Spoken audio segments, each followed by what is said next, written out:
Hello. हाँ सत साहब भगत जी। सत साहिब जी। हाँ पवन दास जी बोल रहे जी मैं करनाल से बोल रहा भगत सतपाल दास जी।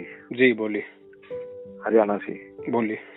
तो वो आपकी देखी थी एक दो वीडियो, तो यहाँ करते हैं हम जैसे कोई अरदास उर्दूस इसमें अपने जो आश्रम बन गए करनाल सेंटर जी कुरुक्षेत्र भी है जी। इसमें जो देते हैं जो जात का पैसा फायदा तो होता नहीं, बाकी अभी दे आवे हम कोई मांगे तो कुछ काम बनता नहीं, यहाँ देना ही नहीं भगत जी। जब तक नहीं ज्ञान था तब की बात अलग है। अब जब हमें मालूम पड़ गया, और आप तो हरियाणा से भगत जी, इन लोगों ने जाट आंदोलन में कितने पैसे दिए, अभी राजनीति में वोट डलवा के कितना बड़बड़ किया इन्होंने। भगत जी पैसा कहाँ जा रहा है? भगत का दान यदि कुपात्रों को दोगे तो लाभ कहाँ से होगा? नहीं हमारे तो ये कहा थे जी, जैसे ये ना अपना अभी टीवी चैनलों पे नहीं चल रहा प्रोग्राम जी, सत्संग आते हैं गुरु जी के जी।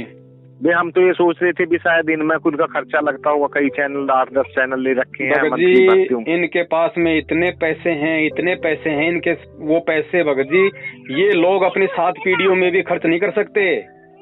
हाँ पैसा तो होगा। और टीवी चैनल पे अगर सत्संग चला रहे हैं तो उसका इन्हें तो उसका 50 गुना ज्यादा इन्हें मतलब पैसा आ रहा है। अगर एक टीवी चैनल का अगर ये 30,000 रुपए दे रहे हैं और एक दिन में भगत जी अगर 100 भगत भी नाम ले रहे हैं तो 100 भगत तो 6 महीने के अंदर अंदर 2-2 पाठ 2-2 ज्योतियां करवा देगा। हाँ करवा दे। तो नुकसान कहाँ इन लोगों को? ये तो एक बहाना हो गया टीवी चैनलों का। तो फिर ये भगत जी जो अरदास लगावा किस तरीके से लगावा, कहाँ से लगावा? भगत जी सबसे पहले हमने गुरु जी के सत्संगों को आधार बनाना पड़ेगा, क्योंकि भक्ति की नींव है सत्संग। सत्संग जिसके समझ में आ गए उसके लिए फिर कोई धर्म संकट नहीं है। सत्संग क्या कहता है, गुरु जी का ज्ञान क्या कहता है? गुरु अंतर्यामी है ना। आप रोज संध्या आरती करते हो, संध्या आरती के एंड में क्या क्या आता है? अंतर्यामी एक आप आत्म के आधार, जो तुम छोड़ो हाथ तो मोई कौन उतारे पार। भगत जी अंतर्यामी को प्रार्थना लगाने वाला भगत ज्ञानवान नहीं हो सकता, वो मूर्ख की श्रेणी में आएगा। हाँ। आप अपने घर से परमात्मा को अरदास लगाओ, जहाँ आपने दरबार लगा रखा, जहाँ आप आरती करते हो, मंत्र करते हो, सत्संग सुनते हो, वही परमात्मा को दंडवत प्रणाम करके और मालिक को अंतर्यामी समझ के, क्यों जब तक हम गुरु को परमात्मा नहीं समझेंगे तब तक चाहे आप गुरु के सामने जाके अरदास कर लो तो भी आपकी अरदास गुरु स्वीकार नहीं करेगा। और जब हमने गुरु को परमात्मा मान लिया तो परमात्मा फिर अंतर्यामी होता है। अंतर्यामी से फिर प्रार्थना लगाने की जरूरत नहीं, आप अपने हृदय से प्रार्थना लगाओ। आप चाहे पहाड़ पे बैठ के परमात्मा को पुकार लो, वो आत्मा की पुकार सुनेगा भाई। हाँ जी, सीधी सी बात है। अब इसके लिए हम वहाँ नामदान केंद्रों पे जाएं, उन ठगों को ज्योति पाठ का पैसा दें, बीच में वो एजेंट बनाएं कि वो एजेंट हमारी बात गुरुजी तक पहुंचाएगा। हाँ जी ना वही था, वो बीच में इन्होंने डरा दिया था, वो लगा कर पीला सा पेज के लगा दिया। हम भी सोशल मीडिया सेवा करते हैं ना, अपना गुरुजी का प्रचार जैसा कमा वो आधे साल वैसे लग जाते हैं। इन्होंने फिर पीले मीडिया वो पीले पेज पे भेज दिया जी की वो पवन दास है कि अपना दूसरे राजस्थान वहाँ से, तो ये 2-3 आदमी देशद्रोही हैं, उनकी ऑडियो क्लिक लगा दी। हम फिर डर गए, हमने कहा भी शायद का नाम खंडित हो जाएगा। हमने कहा परमात्मा का नाम ही क्या है जो खंडित हो जाएगा? मैं तो आपने विचार अलग है इनसे। सही बात। मैं तो जो वो परमात्मा नहीं जिसका नाम खंडित हो जाएगा, मैं कभी नाम खंडित होते ही नहीं जो असली नाम है। नाम से तो परमात्मा ने सृष्टि रची हुई है, जिस दिन नाम खंड हो गया उस दिन तो सृष्टि खंड हो जाएगी। हाँ सृष्टि खंड हो जाएगा। वही हम भी सोचते हैं कहीं उठ गए गिर गए, हमारी तो ये भी समझ नहीं आता उठना क्या हुआ गिरना क्या हुआ। जब उसके साथ में वो उठा दे चाहे गिरा दे, उसके हाथ में डोरी। बाकी कुछ ड्रामे भी ज्यादा करे भगत जी। अब सब ड्रामे इनके फेल हो जाएंगे। अब परमात्मा के बच्चे ज्ञान को आधार बना के चलेंगे, है ना। अब सब अपने हिसाब से सब समझ जाएंगे। अब थोड़ा बहुत साल 6 महीने का ड्रामा इनका, ज्यादा नहीं अब। हाँ लंबाई चला रखा है, कहीं इधर पाठ प्रकाश चलते हैं जी, वहाँ जाना। हम तो बहुत सेवा करते हैं जी, मेरी तो आत्मा ऐसी है ना, मैं तो अकेले ही मोटरसाइकिल लेता हूँ, जहाँ भी मेरे को आदेश दे रोज तक जाना, कहीं नहीं जाना, मैं नहीं रुकता। बड़े भैया कहीं मत जाओ, बैठ के अपनी भक्ति करो, अपना काम धंधा करो। परमात्मा समर्थ है, कोई बच्चा नहीं है, वो अपने हिसाब से सारे काम करेगा। आप लोगों के प्रचार करने से प्रचार नहीं होगा उसका। और प्रचार भी करो तो सही प्रचार करो ना, गलत प्रचार क्यों करते हो? आप जाके लोगों को पुस्तक दोगे, अब पुस्तक में तो ज्ञान परमात्मा का, वो फिर नामदान लेने के लिए फिर इनके नामदान केंद्रों पे आएगा, फिर ये उसको ठगेंगे। तो जिसको पुस्तक दो या तो उसको सच्चाई बताओ कि भाई ऐसा है, देखो ये पुस्तक परमात्मा की है, पुस्तक में ज्ञान है, ज्ञान आप समझो। और नाम दीक्षा जब गुरुजी आ जाएं तो गुरुजी के आने के बाद लेना। अभी जो जितने भी नामदान केंद्र है सही नहीं है, गुरुजी के आदेश से नहीं है, और बाकी आपकी मर्जी, मैंने आपको सच्चाई बता दी। इतना जरूर बोलो, वरना फिर आप दोषी हो जाओगे। हाँ हाँ हाँ ना, ये लगा दे, मैं सेवा सुबह तो कभी सोशल मीडिया कैंप लगाऊं, कभी वहाँ जाते रहते हम तो। भगत जी पता क्या है, ये तो एक दिन आपका यूट्यूब पे देखा, मैं पहले भी देखा था, 1 साल पहले 2 साल मेरी आपसे बात हुई थी। फिर उसके बाद इन्होंने डरा दिया जी कि जो वादी ईसाई है वहाँ से भाई जो ये 3-4 भक्तों के संपर्क में जाएगा उसका तो नाम खंडित हो जाएगा। हमने कहा चलो नाम नूम क्यों खंडित करा, हम अपने चलो लगी रहेंगे, जो अपनी जगह जैसे जिसके विचार है लगी रहेंगे। बाकी हमने कहा सुननी तो सबकी चाहिए ना, भी कौन क्या कह रहा है मानो तो अपने मन की, बाकी मगर तो आपकी बात कुछ लगी, हमने 1-2 भक्तों को सुनी जी आपके फेसबुक पे, इस पे तो मैंने कहा यार भगत जी कहे तो बात सही है, वो परमात्मा को तो नहीं कह रहे जी अपना सेंटर उन्होंने खोल रखा है, मैं कहीं उदाहरण नहीं मांग रही है। हमारे मेरठ में भी ऐसे हो रहा है, किधर मेरठ जिले में, यहाँ यूपी में। भगत जी हर जगह है, कहीं चले जाओ, जहाँ जहाँ इन्होंने दुकानें खोल रखी हैं, ये अपना धंधा सेट कर रखा है इन्होंने। हाँ मेरठ भी है आपका, एक वो पता नहीं कौन है भगत जी, उन्होंने अलग थोड़ा पर्चा अपने हिसाब से चला रखा है। तो वो कह रहे थे एक भगत था वहाँ का, वहाँ भी हम जाते रहे कई बार, तो कहने लगे जी भगत जो है का इनके संपर्क में नहीं जाना, बस ये ऐसी हो जाएगा। मैंने कहा ऐसा क्या मुंह में थोड़ी पालेंगे यार, कोई बात नहीं। पहले भगत जी मेरठ में पहले मैं ही था वहाँ पे मतलब परमात्मा का सत्संग हुआ करता था, भक्तों को हम सच्चाई बताया करते थे, हर महीने इकट्ठे होते थे। फिर अभी पिछले 5-6 महीने से मेरठ वाले भी कुछ ऊपर मुंह करके चलने लग गए, तो दास ने मेरठ छोड़ दिया। हाँ हाँ वो बता रहा था कि भगत था हमारे यहाँ रामराज का, मेरठ जिले में वही मुजफ्फरनगर पड़े लास्ट में, इधर जाता था मीरापुर से जी, यहीं से नाम लिया था उन्होंने। तो मेरे को जान पहचान थी, मेरे को कहने लगे यहाँ 2 हैं नामदान सेंटर, उन्होंने अलग अलग चला रखे हैं, तो एक पे हम जाते हैं दूसरे पे नहीं जाना। मैं चल देख क्या कभी जाएंगे। नामदान सेंटर नहीं भगत जी, हमने ना कभी खोला ना कभी खोल सकते हम, ये तो कोई मैनेजमेंट वाला है, कोई नामदान वाला तो। हाँ हाँ बस वही उन्होंने अपना खोल रखा, तो आपको कह रहे थे भी एक और प्रचार कर रहे हैं, उनको देशद्रोही कर दिया गुरुजी ने। हाँ वो हम गुरुजी ने कभी जो हम सच्चाई बताते थे वो हम थे मेरठ में।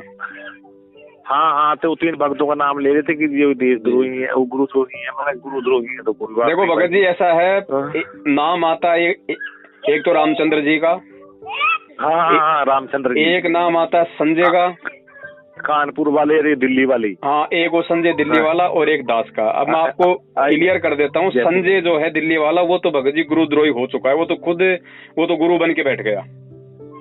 अच्छा नाम हाँ, वो सब कुछ शुरू कर दिया, ज्योति पाठ का पैसा लेना, नामदान देना, तत्वदर्शी संत बन गया, खुद भक्तों को आशीर्वाद देता है, भगत उसको दंडोत करते हैं। अच्छा संजय संजय तो वो तो बिल्कुल नील बटा नील, वो तो गुरुद्रोही है, हमारा उससे पिछले 3 साल से कोई संपर्क नहीं है। लेकिन मैनेजमेंट वाले जबरदस्ती उसके साथ में मेरा नाम जोड़ते हैं जानबूझ के। हाँ हाँ वो वैसे ही था जी, सही बात है। दूसरा अपने कानपुर वाले और आपका जयपुर वाले। हाँ अब जो ये रामचंद्र जी हैं, रामचंद्र जी भगत जी फिलहाल परमात्मा के ज्ञान को आधार बना के नहीं चल रहा है, वो अपने राग द्वेष की आग में जल रहा है। तो रामचंद्र जी से भी हमारा कोई लेना देना नहीं है। हाँ हाँ हाँ दास अकेला है, दास के साथ में हजारों की संख्या में हमारे सत्सेवक भाई बहन हैं। हम केवल सत्य का प्रचार करते हैं, जो सही है वो हम भक्तों को बताते हैं कि भाई किस तरीके से मैनेजमेंट तुम्हारी भक्ति खंडित करवा रहा है, और अगर तुम बच सकते हो तो तुम किस तरीके से गुरुजी के जेल से आने तक तुम बच सकते हो, और तुम्हें क्या करना है क्या नहीं करना, वो बातें भगत जी हम सत्सेवक जो अपने ये भगत भाई हैं संगत वाले, हम उनको बताते हैं, जो वीडियो ऑडियो जो हम लोग डाल रहे हैं। नहीं वैसे ही है, जैसे भगत जी ऐसा है ना, कोई संसारिक समस्या आ जाती है, कई बार प्रार्थना लगाते थे गुरुजी से।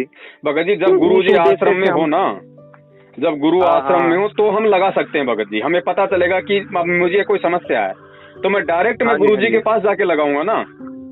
हाँ हाँ हाँ आश्रम में भी जब गुरुजी थे, जो लोग फोन पे प्रार्थना लगाते थे, गुरुजी के पास में 90% प्रार्थना नहीं जाती थी। नहीं अब भी मैंने 1-2 बार लगाई, मेरी तो समस्या थी, मैं उसमें बड़ा परेशान हो गया। मैंने सोचा यार ये चक्कर क्या है, गुरुजी संत तो वचन पलते नहीं, और हमारे गुरुजी तो परमात्मा रूप है, पूर्ण परमात्मा है, वो उनके वचन कैसे बदल जाते हैं। जो हम प्रार्थना लगाते हैं, ज्योति और आदेश आ जाता है, ज्योति संकल्प कर लो, फलाना कर लो, और जब दे भी आते हैं ना भी दे तो चलो वो काम बनते ही नहीं, बीच में टंग जी कई बार गुरु की तो वचन पलता नहीं। क्योंकि पहली बात तो हमारा प्रार्थना लगाने का तरीका गलत है, और दूसरी बात गुरुजी के पास में कोई प्रार्थना जाती नहीं है, क्योंकि गुरुजी जेल में है, और जेल में केवल गुरुजी से केवल वकील मिल सकते हैं। तो वकीलों को आपकी प्रार्थना से मतलब नहीं है, वो अपना वकालत का काम करते हैं। रही बात गुरुजी के परिवार वाले, तो सप्ताह में 2 बार वो मिल सकते हैं 10-10 मिनट के लिए। अब सप्ताह में 2 बार 10-10 मिनट के लिए कोई मिलेगा तो 7 दिन में कितनी मिनट होगी? 20 मिनट। 20 मिनट में तो भगत जी उनका खुद का रोना धोना पूरा नहीं होता, गुरुजी के घर वालों का। मान लो अगर एक आधे भगत की प्रार्थना लगा भी दी तो सप्ताह में 2 भक्तों की प्रार्थना लग गई, बाकी भगत जी हजारों की प्रार्थनाओं का जवाब कौन दे रहा है? हाँ नहीं सही, ये ठगी का धंधा चल रहा है। हर को ज्योति करा दो, पाठ करा दो। जो कोई गरीब साहब मेरे जैसा लग गया भाई ये बिल्कुल दुखी है, उसको कह देंगे भैया गुरुजी का आदेश अपनी भक्ति बढ़ाओ। हाँ ये हो रहा है इनका धंधा भगत जी। तो भगत जी सावधान रहो। 6 साल हो गई भगत जी, बहुत परमात्मा ने इतना सब कुछ समझा दिया, इतना ज्ञान दे दिया। अरे हमें भगवान मिल गया, भगवान का नाम मिल गया, सत्संग उनका मिल गया, पार वो करेगा, मंत्र उसका। हमें दूसरों की गुलामी क्यों करनी भगत जी?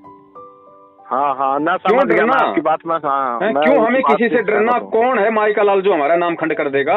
कौन कर देगा? जब तक हम अपनी मर्यादाओं में हैं, जो गुरुजी ने नियम बताए हैं, जब तक उन नियमों में चल रहे हैं, तो किसकी औकात है? और नाम कभी खंड थोड़ी होता है, मर्यादा खंड होती है। जो नियम बताएं वो नियम तोड़ने से वो नियम खंड हो जाते हैं, तो नाम अपना काम करना बंद कर देगा। अब उसका तरीका एक ही है, अगर गुरुजी आश्रम में हो तो गुरुजी से प्रार्थना करें, और गुरुजी नहीं है तो आज गुरुजी ने बता रखा भैया परमात्मा को दंडवत करो, मालिक से समायाचना करो, हृदय से अपनी गलती की जो है मतलब की माफी मांगो, और अपनी भक्ति को चालू रखो। भक्ति बंद नहीं करनी, क्योंकि नाम जाप भले आपका नाम खंड हो चाहे चालू हो, नाम जाप की कमाई कभी आपकी व्यर्थ नहीं जाती है। हाँ ये तो है। तो घबराने की जरूरत ही नहीं भगत जी। और प्रार्थना लगानी तो अपने हृदय से लगाओ ना, अपनी आत्मा से लगाओ प्रार्थना। फिर वो अंतर्यामी क्या हुआ? एक बात बताइए, महाभारत के युद्ध में जब वो टटीरी ने भगत जी अपने अंडों की रक्षा के लिए भगवान से प्रार्थना की, हृदय से पुकारा, टटीरी को तो ये भी नहीं पता था कि कौन कबीर भगवान है, कौन राम है, कौन श्री कृष्ण है। जब परमात्मा उसकी पुकार सुन सकता है तो क्या हमारी नहीं सुनेगा आज? हाँ ठीक है। तो वो अंतर्यामी है भगत जी। हमने सबसे पहले गुरु को परमात्मा मानना पड़ेगा। हम गुरु को यदि खाली संत रामपाल जी मानेंगे, गांव धनाना, जिला सोनीपत, हरियाणा वाला, कि भाई ठीक है थोड़ा ज्ञान हो गया, 2-4 सत्संग कर रहा है, हमने गुरु बना लिया, तो भगत जी बात नहीं बनेगी। खुद वो कबीर परमात्मा संत रामपाल जी के चोले में धरती पे प्रकट है, ये आपके हृदय में अपने आप को बैठाना पड़ेगा। फिर देखो भगत जी कैसे आपकी सुनवाई नहीं होती, आपको प्रार्थना लगाने की जरूरत ही नहीं पड़ेगी। हाँ चलो यही ना, वही है संतुष्टि। गुरु जी तो अंदर है, वही तो बात है ना, गुरु जी से बात हो सकती है ना। और कोई सेवा नहीं है भगत जी वर्तमान में। यदि कोई सही सेवा है तो सबसे बड़ी सेवा तो आप परमात्मा की मर्यादा में रह के भक्ति करोगे, वो आपकी सेवा है। और उसके बाद यदि कोई सेवा है तो भगत जी इस मैनेजमेंट की पोल पट्टी खोलना सबसे बड़ी सेवा है, क्योंकि ये काल का एजेंट है और संगत की भक्ति को खंडित करवा रहा है, दुनिया को लूट रहा है। अब जैसे आप जाग गए, आपको कितनी संतुष्टि हुई। अब आप निर्भय होके, निडर होके आप अपनी भक्ति करोगे, आपको कोई डर नहीं, किसी का भय नहीं। तो इसी प्रकार जो हमारे 70% भाई बहन जो बेचारे डरे हुए हैं, जो गांव में रहते हैं, जिनको सच्चाई का नहीं पता, सोचो उनके साथ में क्या बीत रही होगी। दिन में कोई 2 पीले पर्चे निकाल के बेचारों को आदेश पे आदेश बता के उनको दबाया जा रहा है। हाँ वो तो ऐसा है ना जी भगत जी, जिसकी भावना है अब गुरु जी के प्रति अपने श्रद्धा है, उस श्रद्धा की तरीके से लगा है वो। अब उसको क्या पता कि आगे क्या हो रहा है। अब उसको जब हम बताएंगे सारे भगत भाई बहन मिलके, जब हम उनको बताएंगे सच्चाई, तभी तो वो भाई इनके जाल से बाहर निकलेगा। वरना आप एक बात बताइए, अभी इन्होंने आदेश निकाल दिया कि गुरु जी का सख्त आदेश है, जो हरियाणा और बिहार में बीजेपी को वोट नहीं देगा उसका नाम ही शुद्ध नहीं होगा। बताओ भगत जी ये घटिया आदेश कभी देंगे गुरु जी? अरे राजनीति नहीं करेगा, जो राजनेताओं के तलवे नहीं चाटेगा उसका तो नाम शुद्ध नहीं होगा है, और जो भक्ति करेगा उसका नाम खंड हो जाएगा। वही तो है ना, ये खंडित हो रही है। तो ये तो खैर मेरी बात भी समझ नहीं आती कि खंडित वंडित आना तो गलत बात है। इन्होंने तो परमात्मा के नाम को भगत जी कांच की बोतल बना दिया। हाँ जी परमात्मा का नाम खंडित हो, ये तो मेरा भी मानना है शुरू से। मैं वो भगवान नहीं है जो जिसका नाम खंड हो जी। तो वैसे है ठीक है, अगर मर्यादा कम हो जाएगी तो हम उसका अपने वैसे अलग हो जाएगा, उसका आशीर्वाद कम हो जाएगा, उसकी शक्ति कम हो जाएगी, तो कुछ नहीं। और वर्तमान समय में भगत जी अगर कोई नियम में भी ऊंच नीच हो जाए, क्योंकि हम सब जीव हैं 2 कौड़ी के भगत जी, काल भगवान के लोक में है, तो सीधा सा तरीका यही है, कोई गलती भी हो जाती है तो भगत जी आगे हम गलती ना करें, और जो वर्तमान में गलती हो गई उसके लिए अपने घर पे परमात्मा को दंडवत करके हृदय से समायाचना करें, और कोई चारा नहीं है।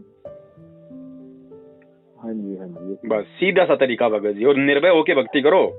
अरे परमात्मा के बच्चे होकर फिर हम इतने डरे हुए हैं, बताओ। बात में हमारे को डराया जा रहा है, हमारे से राजनीतियां करवाई जा रही हैं, कभी जाटों के आरक्षण में झोंक दिया जाता है। अरे निकम्मो आदमी, अगर ये घटिया राजनीति संत रामपाल जी ने अगर करनी होती, अगर उनके आदेश होते तो जेल में क्यों होते? नेता उनके चरणों में बैठे होते आज। हाँ ये तो है। तो भगत जी समझो इन चीजों को, इन काल एजेंटों से बाहर निकलो। हाँ वहाँ भी गए थे हम, उसमें बहुत घुमाया इन्होंने, जाट आंदोलन जब भी मन में तो था हमारे संशय, मैंने कहा ये ऐसा तो नहीं होता, पर बताओ क्या मिला भगत जी, भगत जी बताओ क्या मिला। उस समय तो ये लोग ये कह, जब हम लोग उस समय सच्चाई बताते थे तो ये लोग ये कहते थे कि तुम्हें नहीं पता, गुरुजी हरियाणा में जाटों के साथ में भाईचारा बढ़ाना चाहते हैं, इसलिए बीजेपी के खिलाफ जाट आंदोलन में शामिल होने का आदेश दिया है, ताकि हम हरियाणा के जाटों के साथ हो जाएंगे तो जो जाट लोग हैं वो गुरुजी के प्रति उस ठीक ठाक हो जाएंगे।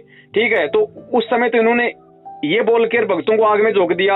आज ये उसी बीजेपी के तलवे चाट रहे हैं, तो बताओ हरियाणा वाले क्या वापस गुरुजी को गाड़ियां नहीं निकलेंगे आज? हाँ हाँ, ना हमें कुछ है, इसकी मनगढ़ंत कहानी तो है इसमें, तो बात मान। भगत जी पैसा लिया जाता है, करोड़ों में अरबों में सौदा किया जाता है भक्तों के वोट का, अरबों में सौदा किया जाता है। क्योंकि एक तो ये लोग मांझ उठे, ये उन राजनेताओं को बोल देंगे, पार्टियों को जो उनके बड़े बड़े अध्यक्ष हैं कि साहब हम संत रामपाल जी के शिष्य हैं, हम ही पूरा ये जो भक्तों के ऊपर हमारा कंट्रोल है और हमारे भगत 3 करोड़ हैं 4 करोड़ हैं, हमारे एक इशारे पे आपको वोट डलेंगे। और ये उनसे भगत जी करोड़ 2 करोड़ रुपए ले लेते हैं और भक्तों को पीला पर्चा लिख के आदेश निकाल देते हैं। ये इनका गेम है, ड्रामा है। हाँ वरना जो ये ऑडियो कैसे बना ली थी उन्होंने भगत जी, एक बार ऑडियो मेरे पे भेजा था क्लिप, मेरे पास भी भेजा था। आप एक बात बताओ, दुनिया में मोदी तो केवल एक ही है ना? हाँ जी हाँ जी। उसकी आवाज तो लाखों लोग निकाल रहे हैं। हाँ तो क्या नहीं हो सकता भगत जी? कलयुग किसका नाम है? हाँ ये है, तो ये हो सके जी। हाँ जी बात है, कुछ भी हो सकता है। अब ये कहते हैं कि अगर ऑडियो नकली है तो पवन दास क्यों नहीं बनवाता? अरे ये घटिया कर्म करने के लिए हमारे पास बस यही काम है क्या? हम क्यों करें? तुम कल को शराब पियोगे और तुम कहोगे अगर हम शराब पी रहे हैं तो पवन दास भी मतलब शराब पी के दिखाए, क्यों पिए भाई पवन दास? तो ये नकली ऑडियो बनाने का हमने को ठेका ले रखा क्या? तुम कुकर्म करोगे तो क्या हम भी करें? हाँ नहीं वो ऐसा था, आदेश संकेत तो मालिक कर देगा। मैं वहाँ जाता था, कुरुक्षेत्र था पहले, हमारे करनाल नामदान सेंटर नहीं था जी, कुरुक्षेत्र में था ये हरियाणा का जी, शुरू से चला था। तो वहाँ जाते थे तो वो जो लेते थे ना जब वो पाठ प्रकाश का पैसा वगैरह, तो अलग लिखते थे। वो कहते तू इसको अलग बही में लिखो, उसमें लिखो। मेरे को तो बात डाउट सा तो हुआ, मैं कुछ लगता है गड़बड़ सी, क्या करें, कभी इधर खाता चला कभी उधर। तो फिर मैंने सोचा क्या पता आदेश होगा इनका, कोई टेक्स्ट टुक्स बचाने के लिए छापा ना पड़ जाए, इसको करके लिखते होंगे इधर उधर कच्ची पक्की बही में। तो वैसे करते थे। फिर मैंने कहा होगा। फिर बाद में इधर भी गए 1-2 बार और लगा, मैं यार कुछ गलत है। फिर एक दिन आपका व्हाट्सएप चल रहा था, एक दिन कुदरती आ गया इस पे मेरे वाले फेसबुक पे, तो मैंने उसको फिर वो कर दिया भाई चल इसके मैसेज आते रहेंगे। फिर उसमें 2-4 प्रोग्राम देखे तो फिर मेरे को महसूस सा हुआ, मैं भी कुछ बात है तो गड़बड़ इनकी मैनेजमेंट वालों की, जो किससे कहानी बनाते रहे। कुछ सच्चाई तो कुछ और है बना। हम तो भगत जी देखो परमात्मा के लिए लगे, परमात्मा को चाहते हैं जी, और ये अपना फिर आगे क्या बनावा वो तो उनकी मर्जी है। इसलिए कुछ आदमी को ना वो नहीं हो जाता। देखो बड़े भाई, हम भक्ति मार्ग में, और भक्ति मार्ग में हम वही कर्म करेंगे जिस कर्म के लिए हमें गुरु ने आदेश दे रखा है।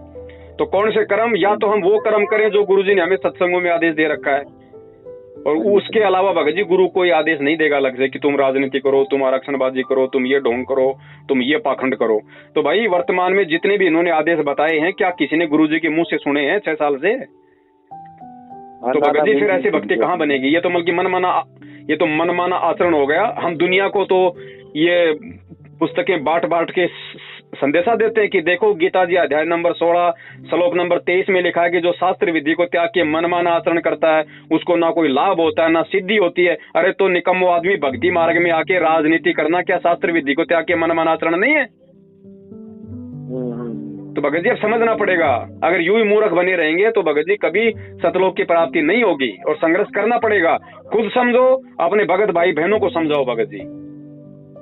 नहीं हमारे पता क्या भगत जी, एक बार यो संदेश आया भी जो नाम सत्संग लेने या नाम दान करने कहीं चले जाओ, जो दान दक्षिणा है वो अपने सेंटर पे देना है और कहीं नहीं देना। मैंने कहा फिर जो गुरु का मान लो कुरुक्षेत्र में है, करनाल है, इधर और है, पानीपत है, तो मतलब जो दान है वो कहीं भी दे सके। जब इनको विश्वास नहीं है ना भगत जी, क्योंकि ये सारी दुकानें अलग अलग हैं, हर लोग अपने हिसाब से खाते हैं, तो इनको विश्वास नहीं है ना। इनको विश्वास नहीं है क्योंकि सबको पता है कि ये पाखंड है, ये ड्रामा है। संगत तो बेचारी बोली है, मैनेजमेंट वालों को तो सब पता है कि तुम क्या ड्रामा कर रहे हो। हाँ वो आया मैसेज, कहने लगे जी कहीं भी जाओ, कुछ भी करो, कहीं सत्संग कहीं भी सुन सकते हो, लेकिन नाम जो ज्योतिपात का पैसा है इसका है वो आपने उस पर नामदान सेंटर पर देना है। यही तो है भगत जी। ये कुरुक्षेत्र में बैठा है वो पुरुषोत्तम सैनी वो अपने हिसाब से अलग पार्टी लेके बैठा है हैं, और जो अपने ये हैं ये अपने अलग बैठे हैं। भगत जी कौन सा ये सरकारी काम है? एक बात बताओ, आप नामदान केंद्र पे जाते हो, 100 रुपए आप डाल के आ गए, पाठ ज्योति करा गए, कौन सा सरकार को रजिस्टर दिखाना पड़ता है? कौन सा ये सरकारी काम है? जितने मर्जी नामदान केंद्र वाला खाओ, जो बच जाए वो ऊपर स्टेट कोऑर्डिनेटर ले जाओ, फिर ऊपर थोड़ा बहुत मैनेजमेंट ले लो, ये तो पूरा धंधा चल रहा है। हाँ। तो भगत जी धंधे में भागीदार होना भी परमात्मा का दोषी बनना है। 1 रुपया मत दे देना, भूल के भी सच्चाई का पता लगने के बाद अनजाने में आपने लाख दे दिया हो, उसका दोष नहीं आपको। लेकिन अब जानबूझ के सांचे तजय करे झूठे से ने, परमात्मा कहते हैं उसकी संगति तो परमात्मा सौपन में भी ना दे। अब गलती मत कर देना भगत जी। अभी भी किया था भगत जी, मैं तो जहाँ मेरे देश आता ना इस पर व्हाट्सएप ग्रुप में, ग्रुप की तरफ से जहाँ भी आओ मैं तो वहीं अपना चला जाता हूँ। और रोहतक में था कई दिन चला उनका ज्योति ये चल रहा है। अब दिल्ली में तो उनका पता कहाँ चल रहा, 54-55 दिन हो गए, पता नहीं कितने दिन हो गए। मैं शायद वो खत्म ही ना हो कभी। मनमाना आचरण है भगत जी, मनमाना आचरण है। पाठ प्रकाश केवल 3 दिन का होता है, इनको तो माया चाहिए, भक्तों को ठगने से मतलब है। ये तो 1 साल तक भी चला देंगे, लेकिन हम यदि उनके उस काम में शामिल होंगे, सहयोग देंगे, यदि हम इनके आश्रमों में जाएंगे, इनके नामदान केंद्रों पे जाएंगे, इनको ज्योति पाठ का पैसा देंगे, इनके कहने से हम कोई भी सेवा करेंगे, भगत जी हम परमात्मा के दोषी बन रहे हैं, सीधी सी बात है। क्योंकि ये काल के एजेंट है, ये परमात्मा के भगत नहीं है। इनकी वजह से आज गुरु जेल में बैठा है, बरवाला कांड इन्हीं की देन है। तो हम किन लोगों के आदेशों पे चल रहे हैं, किन लोगों का सहयोग कर रहे हैं, भगत जी विचार कर लेना। हमारा इनसे कोई मतलब नहीं है, कारकट संबंध नाता तोड़ दो। आपका अपने गुरु से मतलब है, और गुरु जेल से बाहर आए तब देखना क्या करना है, कहाँ जाना है, बस उससे पहले कुछ नहीं। अपनी भक्ति करो, अपना काम धंधा करो। हाँ ये पहले तो, अब तो लॉकडाउन से पहले यहाँ भी हाजिरी लगवाते थे, इसका भी कुछ फायदा था जो अपना जाते थे। कहाँ का फायदा मिलेगा? क्या मिलता है वहाँ पे? हिसार जाके पुलिस वालों की गालियां, पुलिस वालों के डंडे, 10 गाड़ी हम खाएं, 10 गाड़ी वो गुरुजी को दिलवा दे हम, बस हो गया, राम नाम सत्य, आ जाओ अपने घर पे। हाँ ऐसा ही हुआ। और क्या मिलेगा? अरे अगर हिसार में दंडोत करने से अगर भगवान मिलेगा, तो घर में जो आश्रम हमने बना रखा है, दरबार लगा रखा है, वहाँ जो दंडोत करते तो क्या हम दीवारों के सामने कर रहे हैं? फिर क्या उस दंडोत की कोई वैल्यू नहीं है? भगत जी परमात्मा यही तो देख रहा है कि मेरे से ज्ञान लेने के बाद भगत कितना मूर्ख बन सकता है। परीक्षा क्या होती है? और जाते थे जी, वो लुक का जाया करते थे, पुलिस वाला कभी पकड़ न लेते थे, 2 फड़का दे कहीं, तो फिर और अगर इतने बड़े अगर भगत थे कि हिसार जाए बिना रह नहीं सकते, तो कोरोना में जाते आप जाके दिखाओ ना। हाँ ये तो है। अगर इतने बड़े अगर अपने आप में अगर भगत बन रहे थे कि हम तो रह ही नहीं सकते हिसार जाए बिना, वो कोरोना ने सबकी ऐसी की तैसी कर दी, अब क्यों डर गए? एक कोरोना ने तुम्हारे को रोक दिया भगवान से मिलने से। ये सब दिखावा है, ढोंग है भगत जी। दर्शन करने से कोई पार नहीं होता, ध्यान रखना। और जब गुरुजी आश्रम में आ जाएंगे तब देखेंगे, ये हिसार जाने वाले देखे आश्रम में कितनी बार जाएंगे, फिर कहेंगे भाई टाइम नहीं अब की बार, अगली बार देखेंगे। ये तो है जी। तो भगत जी हमें ड्रामा नहीं करना, हमें भक्ति करनी भाई, चाहे थोड़ी कर लो लेकिन भक्ति सही कर लो। हाँ ये तो है। चलो ठीक है बड़े भाई, ध्यान रखो अपना, आगे से दास का तो यही निवेदन है, बाकी तो आपकी समझ है।